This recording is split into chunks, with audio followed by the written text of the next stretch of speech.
¿Alguna vez te preguntaste por qué ciertos poderes se empeñan en decirnos qué beber, qué vestir, qué jugar o qué celebrar? A veces la política parece ciencia, otras, teatro, y en medio de esa mezcla aparecen decisiones que, vistas desde hoy, desafían toda lógica. No son chismes, son leyes, edictos y campañas enteras que intentaron domar costumbres con martillo y tinta. Hoy vamos a repasar 15 prohibiciones históricas tan extrañas que te harán levantar la ceja y preguntarte, ¿en qué estaban pensando? No para burlarnos del pasado, sino para aprender a olfatear cuando una norma no busca proteger, sino controlar, o simplemente complacer el capricho de alguien con sello oficial. 1. Prohibir el café porque hacía pensar demasiado. Tal vez por eso las mejores revoluciones huelen a tostado, porque empiezan en mesas pegajosas con tinta y migas. La cafeína era el menor de los problemas, la conversación, el mayor. Hoy lo llamamos tercer lugar. Ni casa ni trabajo. Entonces era una amenaza con aroma tostado. Si quieres saber por qué se prohíbe algo, mira qué conversaciones habilita. En ciudades portuarias, las casas de café funcionaban como periódicos vivos, noticias, poemas satíricos, debates y negocios. Al cerrar una cafetería, la autoridad creía clausurar una mesa. En realidad, estaba atacando una red. Por eso, en cuanto la vigilancia aflojaba, las tazas volvían a chocar. En varias ciudades del mundo islámico del siglo XVI, desde la Meca hasta el Cairo, el café y sus casas de reunión fueron perseguidos. Se decía que excitaba el ánimo, alteraba el sueño y, peor, juntaba gente a hablar de política. Más tarde, en el Imperio Otomano, hubo sultanes que dictaron penas severas por beberlo en público. El argumento moral encubría un miedo práctico. El café crea comunidad despierta. Y nada perturba más a un gobierno nervioso que mesas llenas de ideas a medianoche. La ironía final es deliciosa. Lo que se intentó silenciar con edictos terminó siendo la banda sonora de la modernidad. Cada taza prohibida parió una imprenta, una tertulia, un sindicato. Prohibir el café fue, sin querer, hacerle publicidad. 2. Prohibir la patata por demoníaca o enferma. Cuando el prejuicio tiene hambre, aprende botánica a toda velocidad. El giro cultural se consolidó cuando el tubérculo viajó de plato humilde a menú de palacio. Nada legitima como ver a un rey comiendo lo que tú cultivas. Hubo incluso defensas teatrales, campos sembrados a la vista con guardias para tentar ladrones y así popularizar el tubérculo entre quienes desconfiaban. La patata ganó la batalla cultural con recetas, no con panfletos. Durante décadas, en distintas regiones europeas, se miró a la patata con pánico supersticioso, que daba lepra, que era impropia para cristianos porque no aparecía en la Biblia, que arruinaba la tierra. Algunas autoridades llegaron a restringir su cultivo o venta. La ciencia agrícola tardó en imponerse sobre el rumor, y el hambre hacía el resto. Al final, la campaña más efectiva pro patata la ganó un farmacéutico testarudo y varios reyes pragmáticos que mostraron que ese tubérculo salvaba inviernos. La prohibición no cayó por un gran discurso, sino porque el estómago tiene mejores argumentos que el prejuicio. 3. Prohibir la Navidad por excesiva. El calendario siempre encuentra una rendija para colarse en la mesa. La memoria popular se vengó con una tradición que hoy parece intocable. Tal vez por eso encendemos tantas luces, para recordar que la fiesta resistió a los apagones. Las fuentes cuentan peleas entre comerciantes que querían vender como cualquier día y vecinos que insistían en colgar ramas y cantar. La prohibición acabó poniendo bajo sospecha hasta un pedazo de pan dulce, como si la harina tuviera ideología. En la Inglaterra puritana del siglo XVII y también en la Nueva Inglaterra colonial, celebrar la Navidad podía costarte multas. Se la consideraba fiesta papista, licenciosa, impropia de una fe austera. Iglesias cerradas, mercados abiertos como un día cualquiera y patrullas buscando villancicos. La idea de prohibir una fiesta de familia suena hoy a guión de sátira, pero fue ley. ¿El resultado? mercados negros de villancicos y cenas clandestinas. Porque hay cosas que solo existen cuando se comparten, y no hay decreto que aguante un coro a 2 calles de la comisaría. 4. Prohibir el fútbol porque distraía de la guerra. La arquería no perdió adeptos, el balón ganó su propio reino.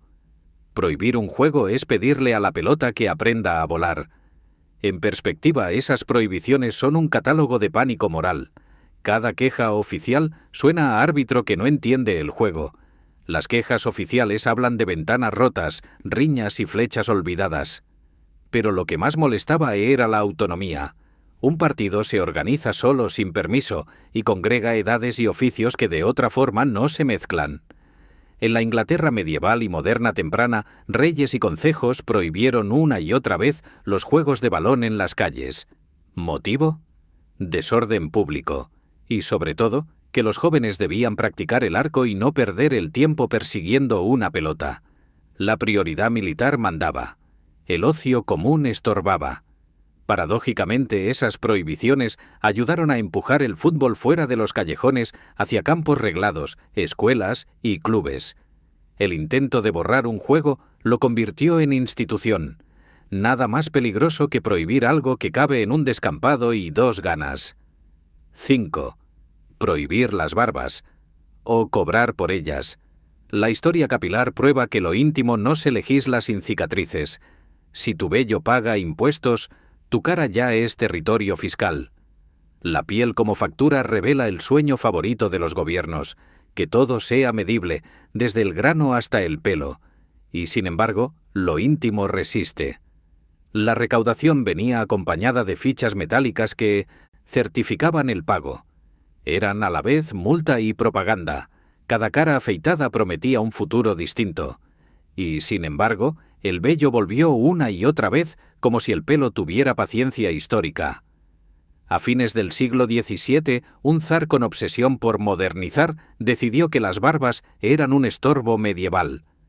No solo impuso impuestos a quien quisiera llevarla, en algunos casos forzó afeitadas públicas y repartió fichas para demostrar que habías pagado por tu vello facial. El mensaje era más que estético. Tu cara también obedecía al Estado. Lo estrafalario no es el gusto por el mentón liso, sino creer que la identidad puede afinarse con una cuchilla y un sello.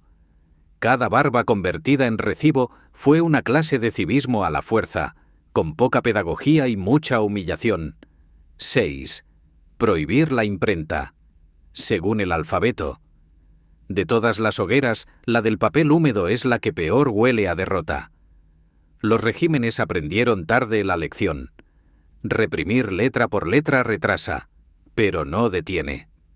El día que el tipo móvil entra por la puerta, la censura se queda sin manos. El resultado fue un doble mercado.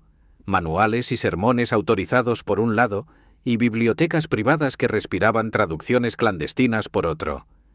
Prohibir una tipografía es como cerrar una ventana en una casa con 100 puertas.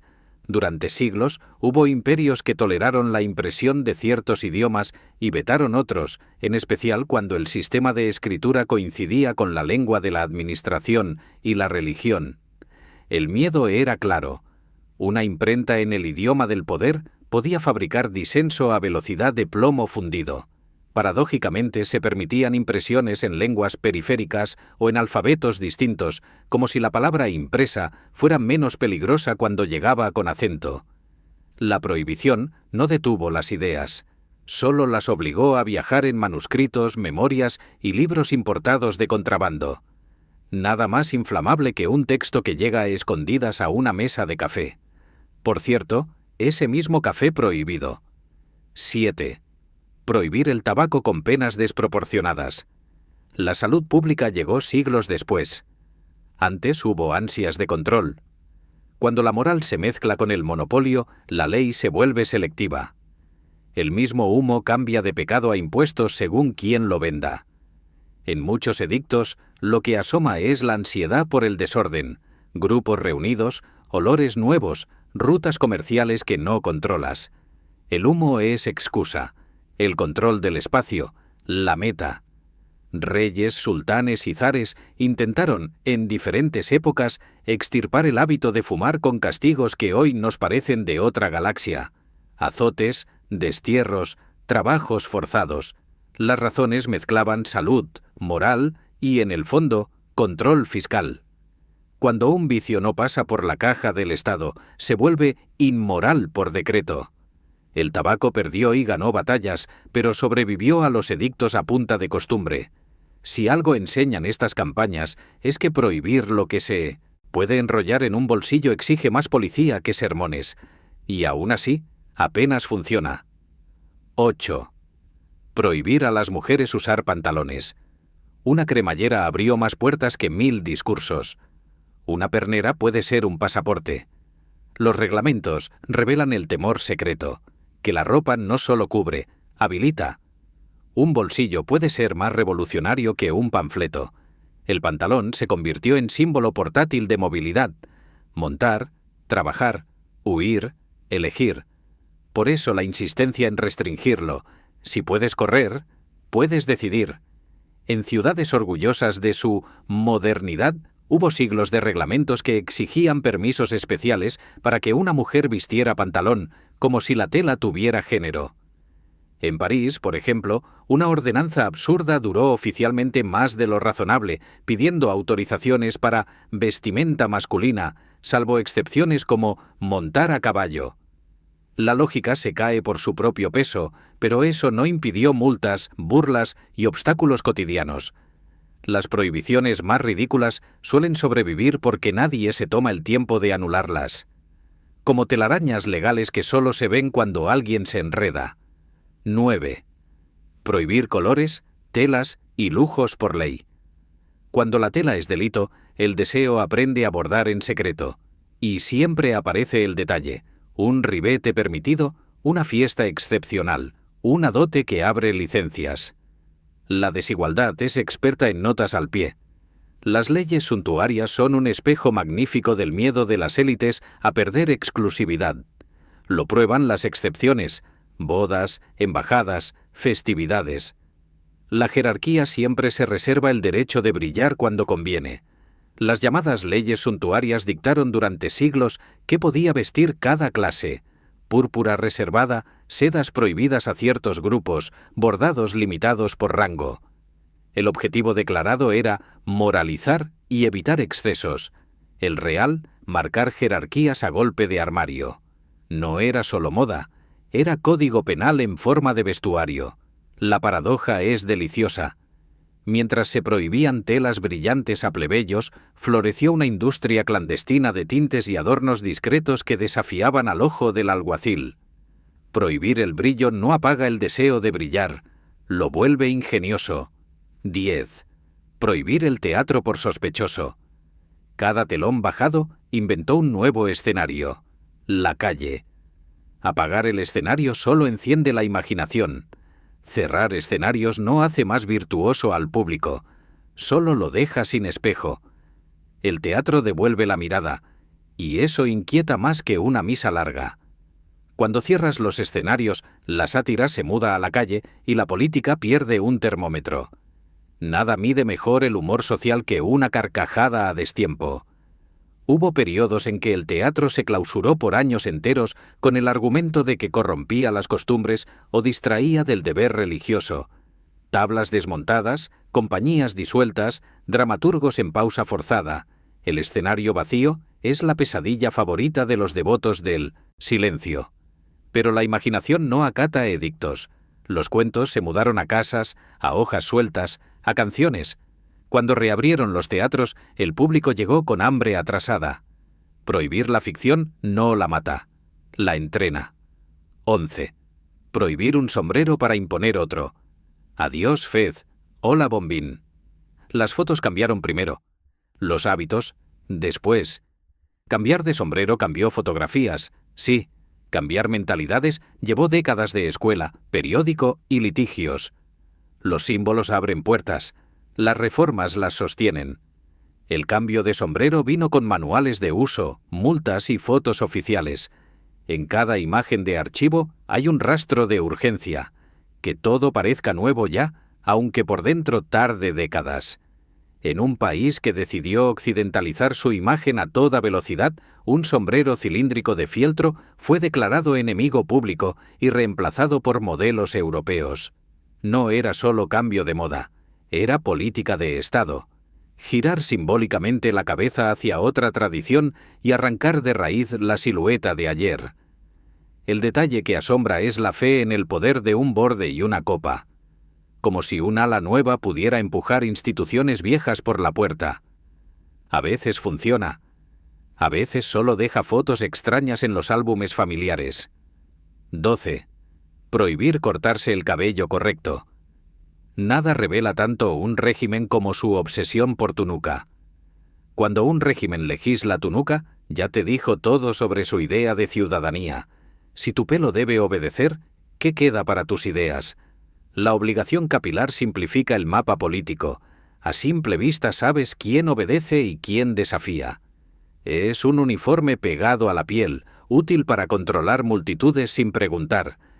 En otra latitud y otro siglo, un régimen decretó que llevar el peinado impuesto por la dinastía era obligación y que cortarlo podía ser delito grave.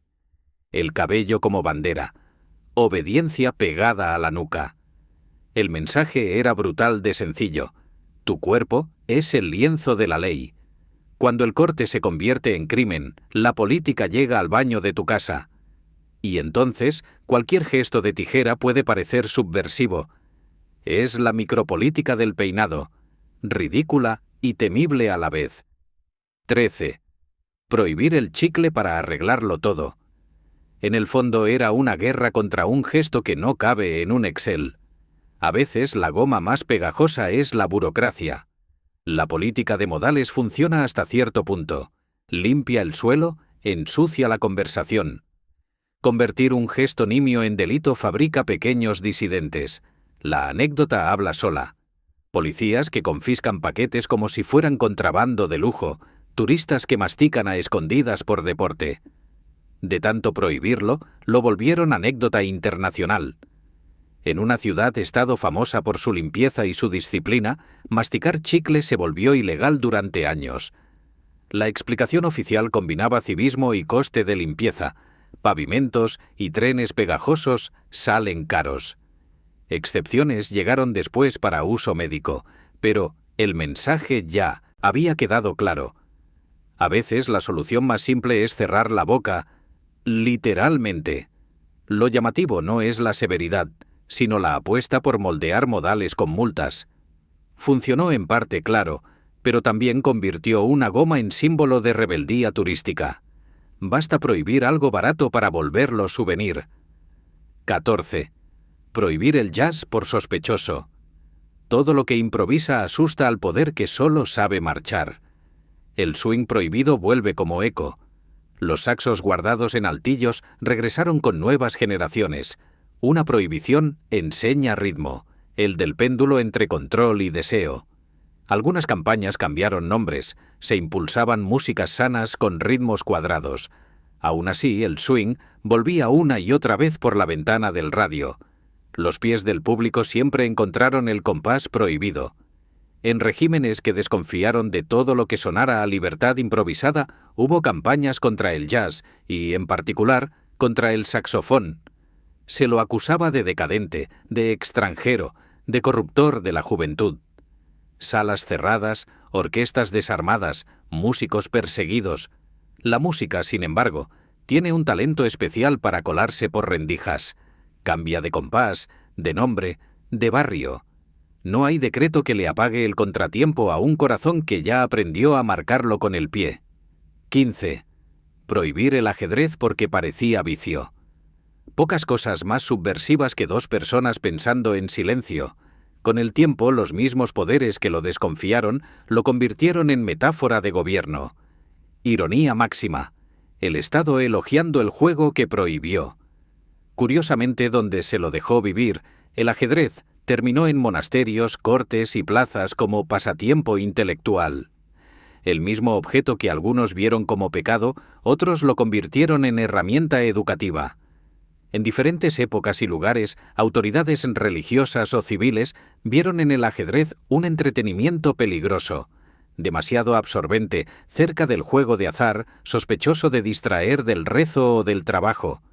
Hubo prohibiciones locales, sermones encendidos y confiscaciones de tableros. El chiste histórico es irresistible. Prohibieron un juego que enseña a pensar a largo plazo. Nada más irónico que castigar una escuela portátil de estrategia porque hacía que la gente pensara. Tal vez por eso sobrevivió, porque cada tablero trae una pequeña república de reglas que ningún rey pudo derogar por completo. Hasta aquí, 15 prohibiciones que parecen escritas por guionistas con prisa.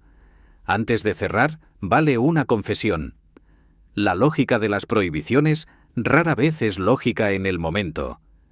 Suele ser emocional, apresurada, contaminada por miedos y modas. Cuando pasa el tiempo y vemos la foto completa, nos reímos o nos indignamos. Pero en su día, esas normas venían con sellos, uniformes y discursos solemnes.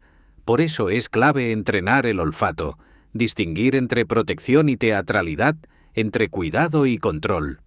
La historia no debería vacunarnos solo contra errores antiguos, sino contra nuevas tentaciones de prohibir lo que no entendemos. Y, sin embargo, fueron serias, costosas y a veces sangrientas. ¿Qué nos enseñan? Que hay dos motores que fabrican normas ilógicas: el miedo y la vanidad. El miedo a la reunión, al ruido nuevo, a la risa que no controlas. Y la vanidad de creer que puedes modelar una ciudad como si fuera un maniquí. Mira el patrón. Se señala un enemigo pequeño, una bebida, un sombrero, una nota musical, una prenda, y se le carga el peso de todos los males. La prohibición promete orden y termina generando ingenio, contrabando, claves, rutas alternativas. A veces, además, produce el efecto contrario. El café prohibido inventa tertulias, el teatro clausurado inventa literatura, el lujo vetado inventa costuras invisibles. No es una invitación al anarquismo, es una invitación a la proporcionalidad. Una última pista para detectar prohibiciones sin lógica. Observa quién no puede cumplirlas. Si la norma solo castiga a quienes tienen menos tiempo, menos dinero o menos voz, el problema no es la conducta, es el mapa del poder. La historia abunda en reglas que se vendían como orden y se compraban como obediencia ajena. Aprender a ver esa contabilidad es aprender a respirar mejor en democracia. Antes de aplaudir una prohibición, pregúntate, ¿cuál es el daño real? ¿La medida lo reduce o solo lo tapa? ¿A quién beneficia el control? ¿Quién paga la multa? La historia te contesta con 15 ejemplos. Cuando la lógica se va, la creatividad llega. Y, de paso, la injusticia. Cuéntame en los comentarios cuál de estas prohibiciones te pareció más absurda y si conoces otra que merezca su minuto de vergüenza histórica. Si te gustó el repaso, compártelo con ese amigo que siempre dice: prohibir es más fácil. Tal vez hoy logremos que cambie de idea. Y recuerda, el pasado no es un museo silencioso, es una ciudad con obras en construcción. Si no escuchas el martillo, es que te apagaron el sonido. Y si llegaste hasta aquí, ya formas parte de esa minoría testaruda que pregunta ¿por qué?, cuando otros gritan «prohibido». Al final, la mejor defensa contra lo absurdo es una pregunta bien colocada.